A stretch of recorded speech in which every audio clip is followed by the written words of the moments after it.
প্রজন্ম আগামী 30-40 বছর বাংলাদেশে রাজনীতি করবে।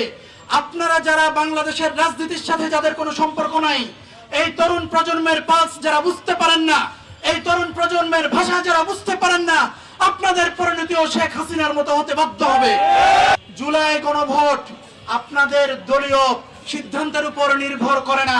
জুলাই গণভোটে বাংলাদেশের 70% মানুষ যেই গণভোটের পক্ষে ভোট দিয়েছিল, বাংলাদেশের মানুষ প্রয়োজনে আবারও রাস্তায় নামবে।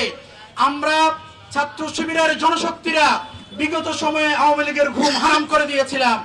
আপনারা যদি মনে করেন আপনারা জুলাই গণভোটের বিপক্ষে অবস্থান নিয়ে, জুলাই সনদের বিপক্ষে অবস্থান নিয়ে শান্তিতে ক্ষমতায় থাকবেন, শান্তিতে ক্ষমতায় থাকার স্বপ্ন দেখেন, আপনাদের সেই স্বপ্ন দুঃস্বপ্নে পরিণত করব আমরা।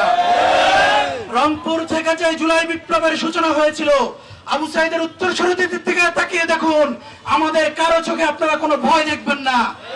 আমরা বাংলাদেশের ফ্যাসিবাদের ঘনঘোর অন্ধকারে রাজপথ ছেড়ে পালাই নাই।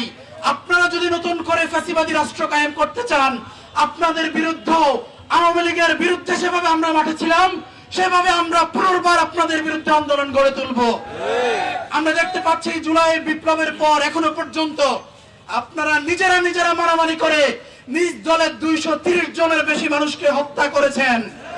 আপনারা 30 জনের অধিক নারীকে ধর্ষণ করেছেন। ক্যাম্পাসগুলোতে ছাত্র নিপীড়নের সেই পুরনো সংস্কৃতি ফিরিয়ে আনার চেষ্টা করছেন। বিএনপি যদি আওয়ামী লীগ হয়, বিএনপিকে আওয়ামী লীগের মতো পরাজয় বরণ করতে বাধ্য করা হবে। আওয়ামী লীগকে হটাইতে 17 বছর লাগলেও আপনাদের পরাজয় করতে আমাদের 17 বছর লাগবে না। এই জুলাইয়ের বিপ্লবী প্রজন্ম আপনাদের কোনো অন্যায় বরদাস্ত করবে না।